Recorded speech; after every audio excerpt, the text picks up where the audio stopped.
और चलिए अब बात करेंगे पाकिस्तान और अफगानिस्तान की। दरअसल पाकिस्तान और अफगानिस्तान में ये संग्राम ऐसे वक्त में छिड़ा है जब अफगानिस्तान के विदेश मंत्री अमीर खान मुत्तकी भारत दौरे पर हैं।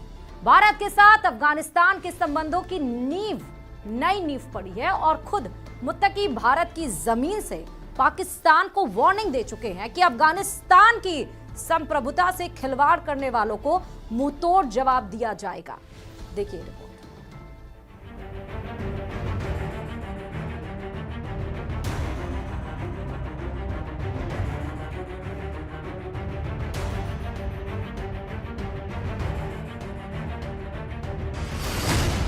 पाकिस्तान की एयर स्ट्राइक के बाद अफगानिस्तान की वार्निंग।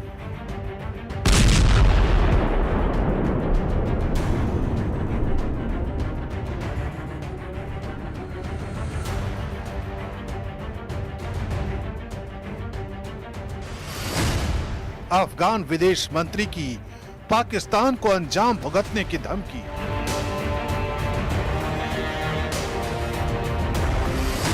पाकिस्तान की हेकड़ी को अफगानिस्तान की सीधी ललकार।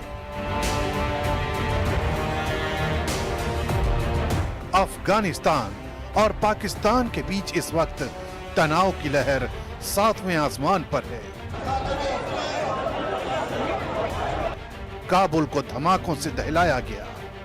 पाकिस्तानी मीडिया के मुताबिक पाकिस्तान एयरफोर्स ने अफगानिस्तान की राजधानी में तहरीके तालिबान पाकिस्तान यानी टीटीपी के ठिकानों पर एयर स्ट्राइक की।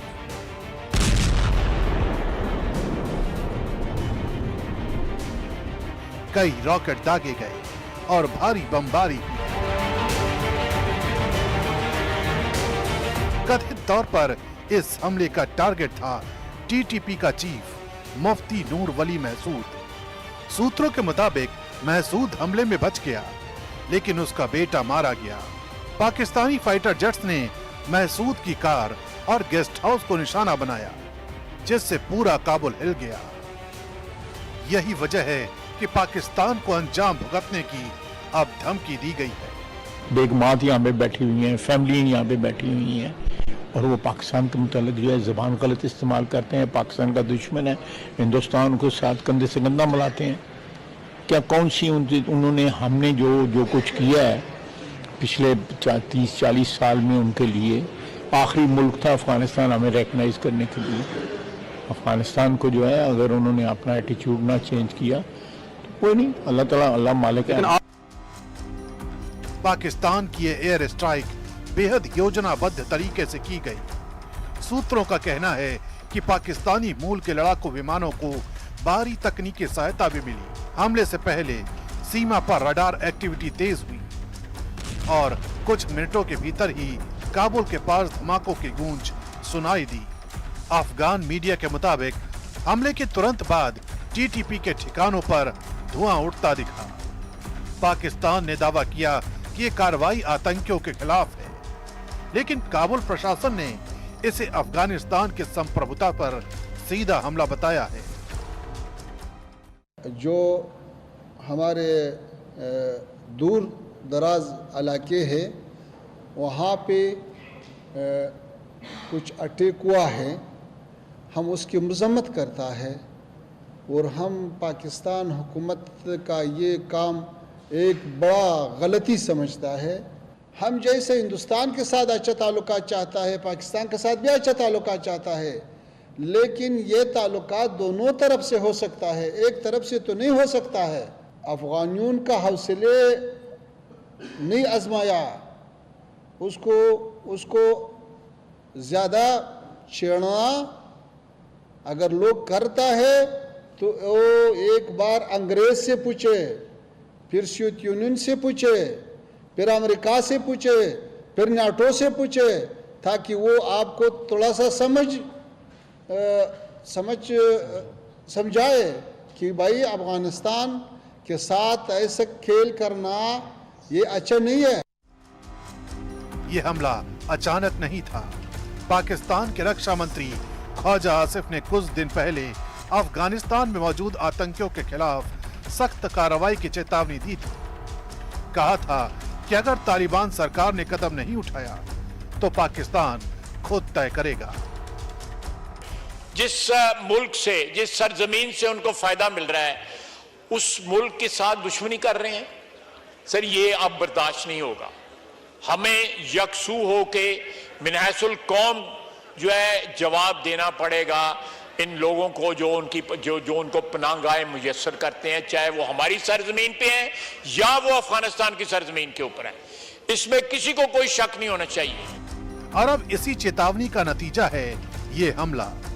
लेकिन अफगानिस्तान कह रहा है कि पाकिस्तान अपनी नाकाम नीतियों का ठीकरा दूसरों के सिर फोड़ रहा है। उधर काबुल में धमाकों की गूंज तब सुनाई दी जब भारत में अफगान विदेश मंत्री अमीर खान मुत्ताकी भारत अफगान रिश्तों को नई ऊंचाई देने की बात कर रहे थे। विशेषज्ञ मानते हैं कि यह हमला महज आतंकियों पर नहीं बल्कि कूटनीतिक संदेश भी था। पाकिस्तान नहीं चाहता कि भारत और अफगानिस्तान की साझेदारी मजबूत हो, लेकिन मुत्ताकी का जवाब साफ है। अफगानिस्तान अब किसी का मोहरा नहीं बनेगा। यही नहीं, अफगानिस्तान के विदेश मंत्री अमीर खान मुत्ताकी ने यह भी कहा कि पाकिस्तान भारत के खिलाफ अफगानिस्तान की जमीन का इस्तेमाल नहीं कर सकता। उधर तो हुकूमत मजबूत है अल्हम्दुलिल्लाह, कोई भी अफगानिस्तान का सरजमीन इस्तेमाल नहीं कर सकता है। काबुल से उठता ये धुआं सिर्फ बारूद का नहीं बल्कि दक्षिण एशिया की नई सियासी लाइन का संकेत है। जहां अफगानिस्तान अपनी सीमाओं की रक्षा के लिए तैयार दिख रहा है, वहीं पाकिस्तान अपनी हेकड़ी के कारण एक और पड़ोसी से टकराव की राह पर बढ़ चुका है।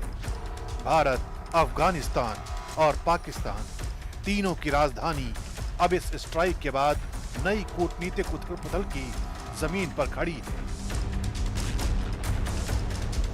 और चलिए, पाकिस्तान अफगानिस्तान के बाद अब सीधे बिहार के भोजपुरी स्टार पवन सिंह की बात।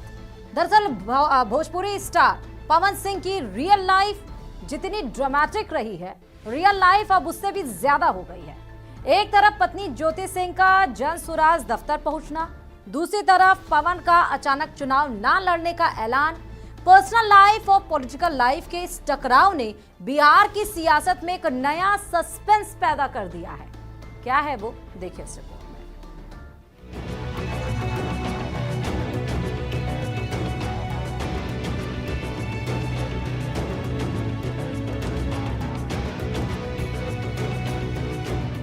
भोजपुरी स्टार पवन सिंह की कहानी इस वक्त किसी मसाला फिल्म से कम नहीं है। उनकी कहानी में ट्रेजेडी है, इमोशन है, ड्रामा है और सियासी कयासबाजी है। लेकिन आखिर हम ये सब कह क्यों रहे हैं? कयासों की कई कहानियां हैं। उन्हें समझने से पहले पवन सिंह का ये ट्वीट देख लीजिए, जिसमें उन्होंने सोशल मीडिया पर चुनाव नहीं लड़ने का ऐलान किया है।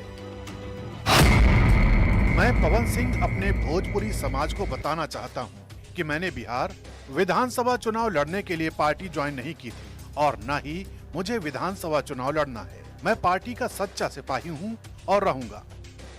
पवन सिंह खुद को पार्टी का सच्चा सिपाही बता रहे हैं। ये बता रहे हैं कि उन्होंने विधानसभा चुनाव लड़ने के लिए पार्टी ज्वाइन नहीं की, लेकिन ये सब कुछ ऐसे वक्त में कहा गया है जब पवन सिंह का निजी जीवन पारिवारिक विवादों की लपटों से घिरा है। पत्नी ज्योति सिंह से उनका विवाद चल रहा है।